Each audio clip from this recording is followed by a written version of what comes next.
Om Shanti. Spark audio book का नाम है साकार यादें,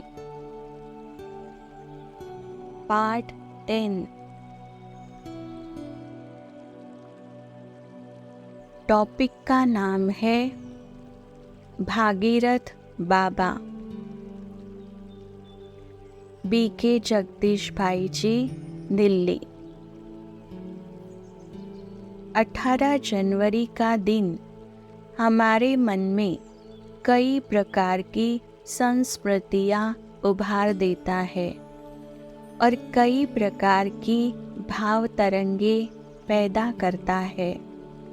इस दिन के निकट आने पर ब्रह्मा बाबा के साकार जीवन रूपी गुण सागर का जब हम मंथन करते हैं तो हमें नए नए हीरे और रत्न प्राप्त होते हैं। बाबा के जीवन वृत्त की रील जब मन के सामने से गुजरती है तब किसी दृश्य को देखकर मन हर्ष में हिलोरे लेने लगता है तो किसी दूसरे दृश्य से ऐसा प्रेम पल्लवित हो उठता है कि नैन भी भीग जाते हैं। बाबा के जीवन में अनेक विशेषताओं और महानताओं को देखकर मुख से स्वतः ही यह शब्द विनिसित होते हैं, वाह प्यारे बाबा वाह। पहला टॉपिक है शिव बाबा से ऐसी घनिष्ठता का आधार। परंतु सोचने की बात है कि बाबा के जीवन में वह कौन सी अद्भुत महानता थी कि उन्हें शिव बाबा की ऐसी निकटता प्राप्त हुई।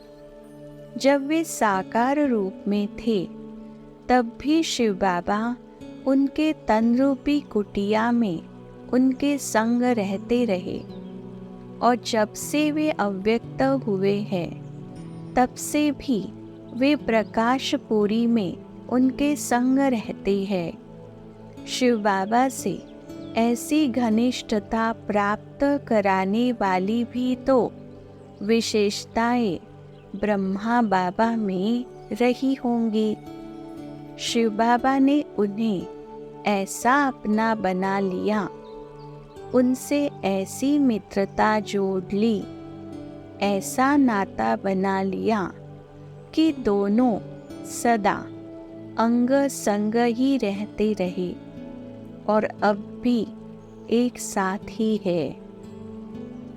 जिस परम पिता की एक झलक के लिए भी द्वापर युग के भक्ति काल में भक्तराज तरसते थे, अथवा जिससे मानसिक रूप से संपर्क मात्र स्थापित करने के लिए विविध प्रकार के योगी एकाग्रता का घोर अभ्यास करते रहे, उस शिव बाबा ने ब्रह्मा बाबा को ऐसा तो अपना लिया कि हम लगभग आधी शताब्दी से दोनों का अटूट और खुला मिला संबंध देखते हैं।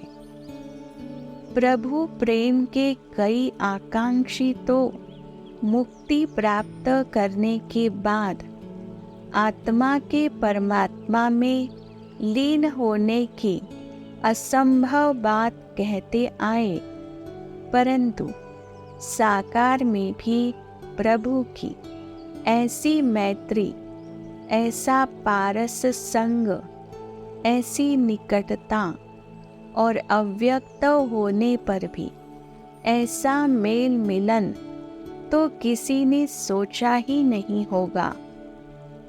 अतः विचार करने की बात है कि बाबा के जीवन की अनेक अनमोल विशेषताओं में से ऐसी कौन सी विशेषता थी जिससे उन्हें यह परम सौभाग्य प्राप्त हुआ। इसका उत्तर पाना कठिन नहीं है, क्योंकि बाबा की वह विशेषता प्रत्यक्ष ही थी। वह यह कि बाबा के मन का अटूट नाता एक शिव बाबा से ही था। बाबा को और किसी चीज की चाहत थी ही नहीं। न उन्हें मान की इच्छा थी, न शान की, न धन की, न सत्ता की, न गुरुडम की, न भपके की। वे तो सदा शिव बाबा के ही गुण गाते थे। उन्होंने बम्बई के हैंगिंग गार्डन की बूट को देखकर यहाँ तक जो कह दिया कि यह तन तो शिव बाबा का लॉन्ग बूट है, यह शिव बाबा की कुटिया है, सो भी ऐसी कि मरम्मत मांगती रहती है। उन्होंने अपने सभी नाते शिव बाबा से जोड़े हुए थे। उनके प्रारंभिक वाक्यों में से एक यह था कि पाना था सो पा लिया, और बाकी क्या रहा। उनके पास पहले जो भी संपत्ति थी वह सब भी उन्होंने शिव बाबा को समर्पित कर दी थी। उन्होंने उसके बाद एक पैसा भी अपना नहीं समझा।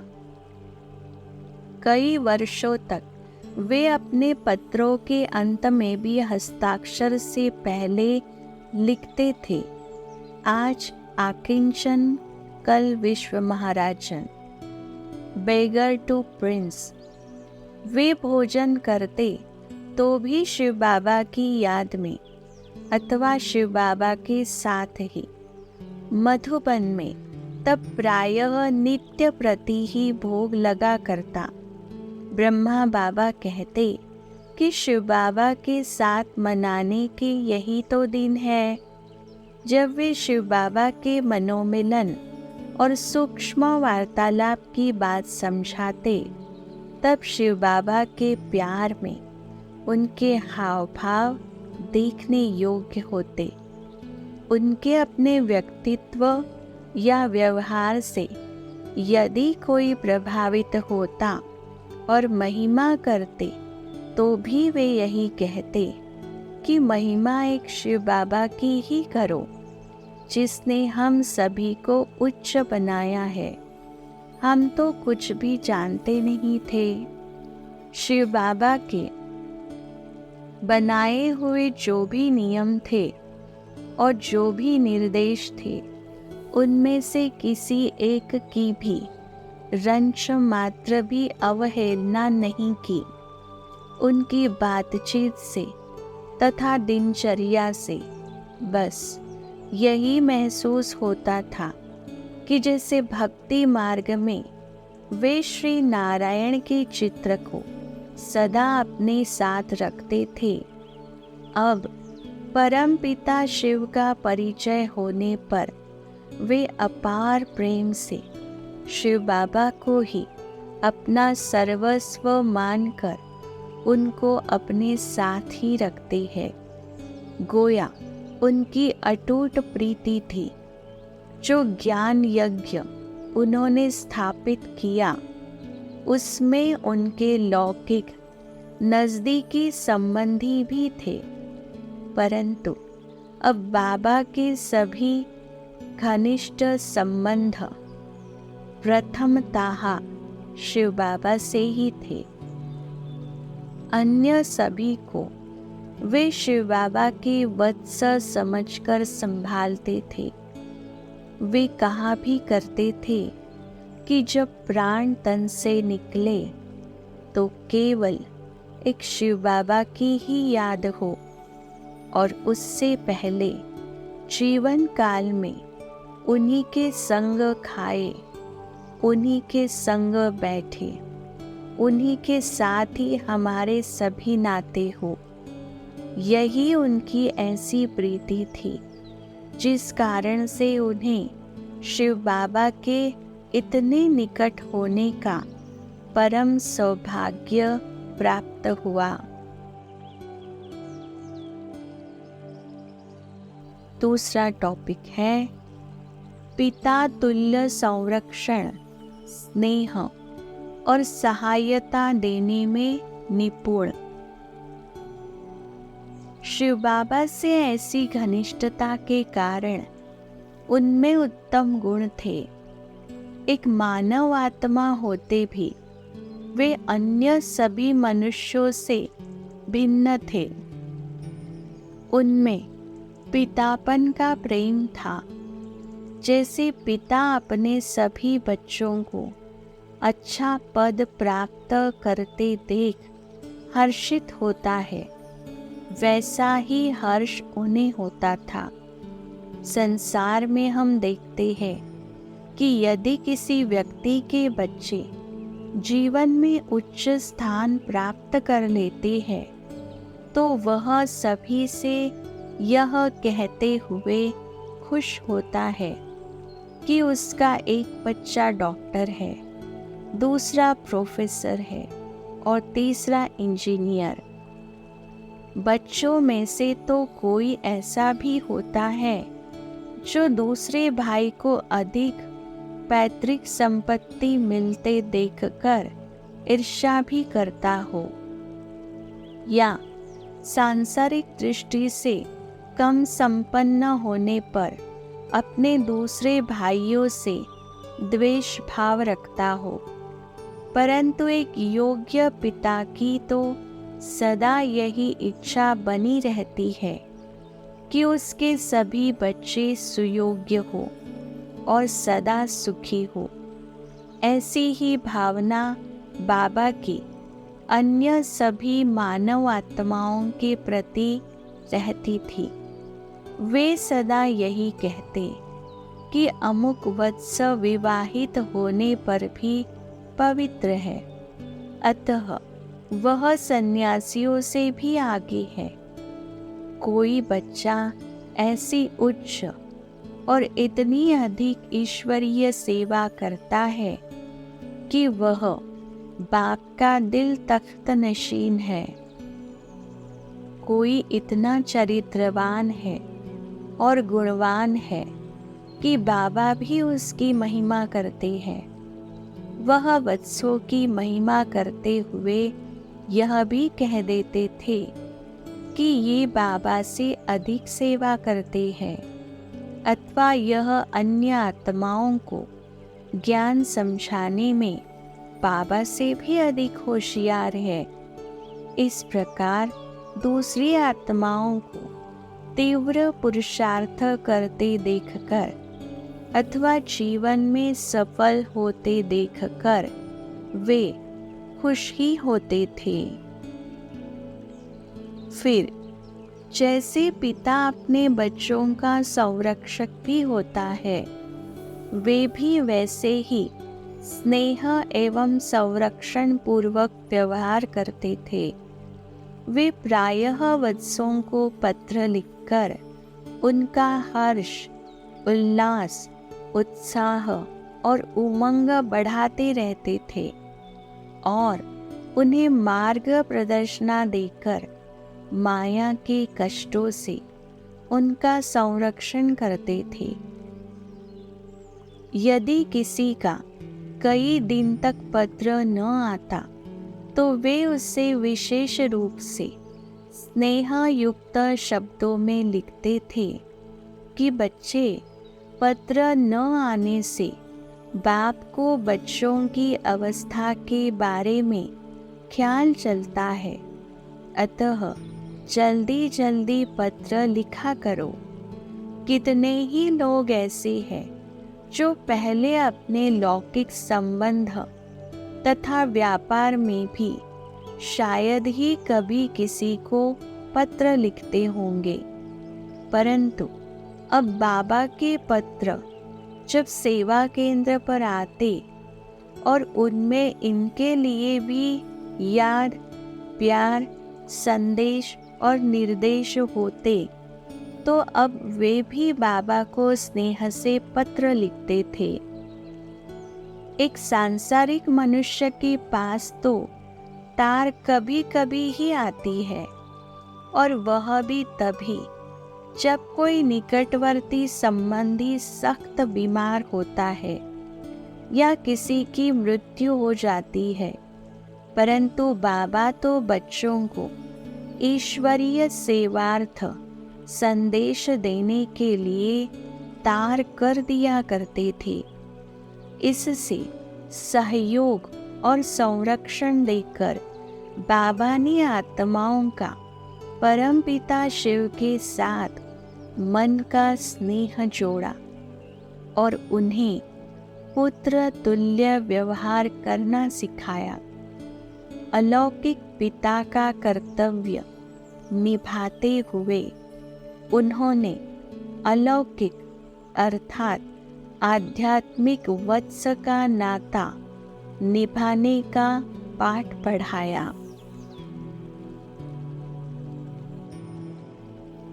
टॉपिक का नाम है अभय और शक्ति रूप बनने का वरदान। बाबा के गुणों का जितना वर्णन करे उतना थोड़ा है। उन्होंने हर वर्ग में अलौकिकता का संचार किया था। माताओं बहनों को ईश्वरीय सेवा के निमित्त मुख्य स्थान देते हुए उन्होंने उनमें शक्ति रूप धारण करने की भी प्रबल प्रेरणा दी। उन्होंने कहा, देखो, आप सभी आत्माओं का आदि स्वरूप चतुर्भुज है। चतुर्भुज की 4 भुजाओं में से 2 स्त्री की और 2 पुरुष की, अर्थात 2 श्री लक्ष्मी की और 2 श्री नारायण की प्रतीक है। अतः आप स्वयं को एक अबला नारी न मानकर चतुर्भुज समझो। गोया आप में नारी और नर दोनों रूपों के संस्कार है। अतः स्त्री रूपी चोले को देखकर डरने का कोई कारण नहीं है, क्योंकि वास्तव में तो आप अलंकृत हैं। शंख, चक्र, गदा और पद्म आपके अलंकार है।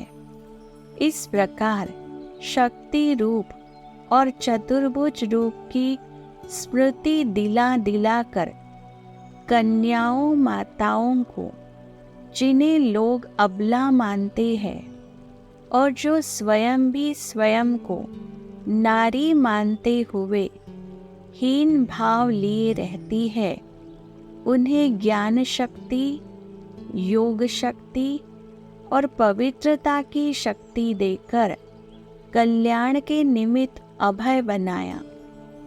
जो कभी किसी से बात करने में भी पहले संकोच करती थी, अब वे मंच से निर्भीक होकर आत्मा और परमात्मा के गहन विषयों पर सुगमता और सरलता से प्रभावशाली भाषण करती थी। जो पहले हर समस्या के समाधान के लिए पुरुषों पर निर्भर करती थी, अब वे पुरुषों को भी परामर्श देकर उनकी समस्याओं का भी हल कर देती है। इस प्रकार ब्रह्मा बाबा ने हर वत्स को कुछ न कुछ वरदान देकर उसे ईश्वरीय कार्य में सहयोगी बना लिया। इसी कारण ही तो चित्रकार प्रजापिता ब्रह्मा की 1000 भुजाएं दिखाते हैं।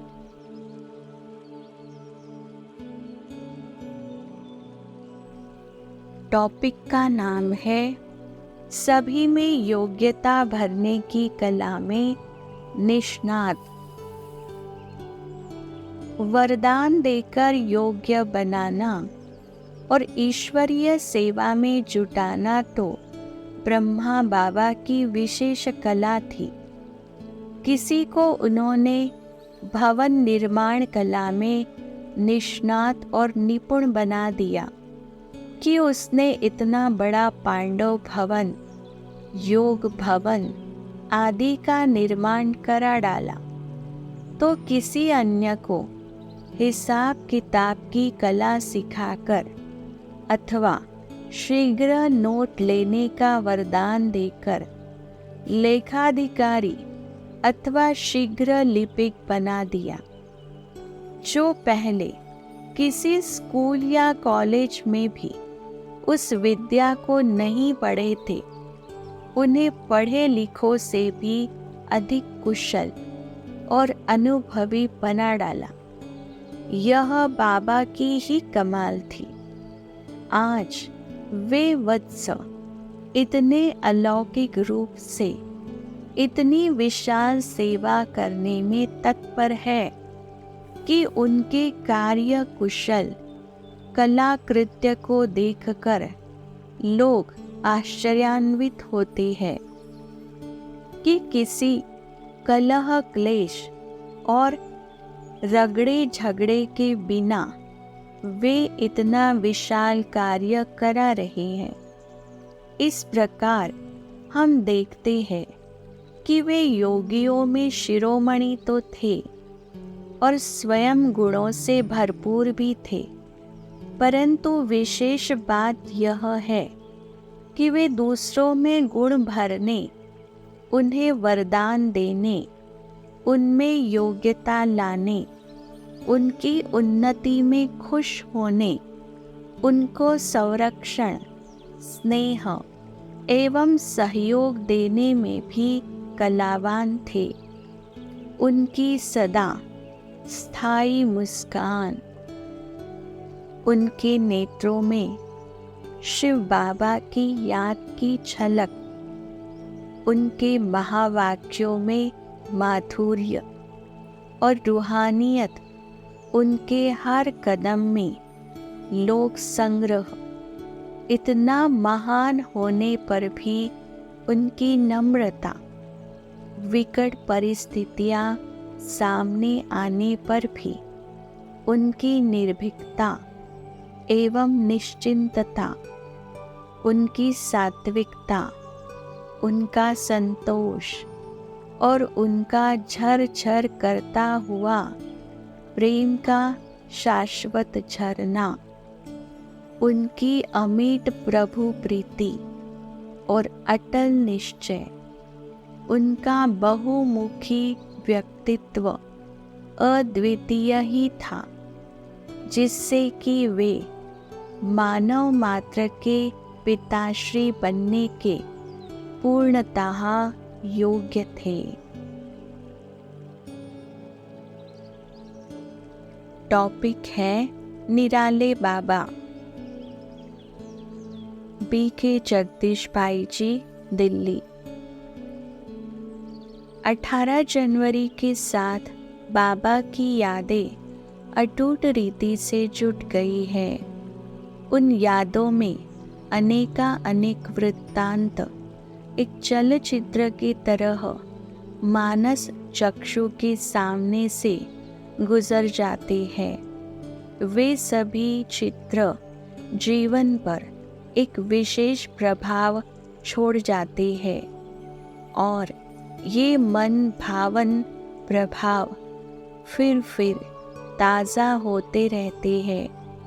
उनमें से थोड़ी सी यादें जो मन में उभर आई है, उन्हें हम यहाँ शब्द चित्रों में प्रस्तुत करने का यत्न करेंगे।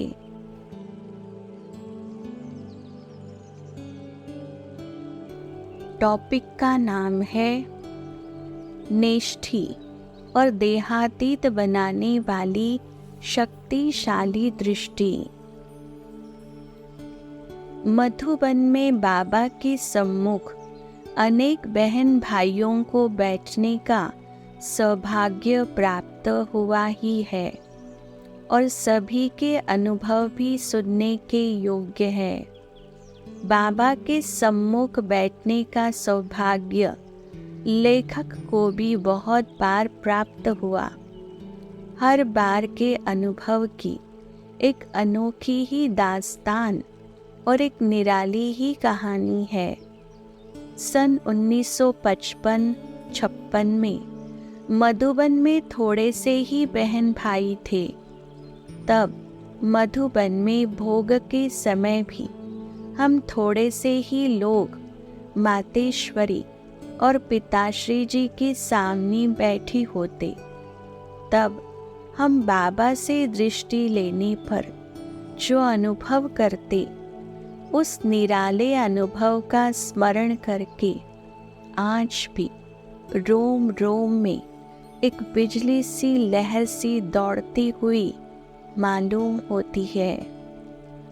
दृष्टि लेते हुए तुरंत ही ऐसा लगता कि यह आत्मा उड़ते उड़ते शिव बाबा के निकट जाकर पहुंची है। अपलक नेत्रों से आंसू बहने लगते, परंतु मन को ऐसा सुख अनुभव होता कि आंखें पोंछने अथवा आँखों को झपकाने की सुध ही नहीं रहती। और यदि कहीं ऐसा भान आ भी जाता तो भी अव्यक्त यात्रा के अनुभव से नीचे उतरने को मन तैयार न होता। इस ईश्वरीय विश्वविद्यालय के संपर्क में आने से पहले हमने ग्रंथों में नेष्ठी नेत्रों की बात पढ़ तो रखी थी, परंतु नेष्ठी नेत्रों का साक्षात्कार तो बाबा के सामने बैठने से ही हो पाया। बाबा के नेत्रों की ओर देखने से अपने शरीर को भुलाने के लिए कुछ भी पुरुषार्थ न करना पड़ता और ऐसा लगता कि प्रकाश की गति से आत्मा अशरीरी होकर कहीं दूर दूर आकाश से पार ज्योति के देश में जा रही है। यह अनुभव जितना ही सूक्ष्म होता था, उतना ही गहरा और उच्च पराकाष्ठा वाला होता था, जो बाद में भी आत्मा की स्थिति को अव्यक्त बनाए रखता था। इससे स्पष्ट ही यह समझा जा सकता है कि बाबा की योग स्थिति कितनी परिपक्व, शक्तिशाली एवं गहन रही होगी और स्वयं कितने देहातीत एवं अव्यक्त अवस्था में रहते होंगे।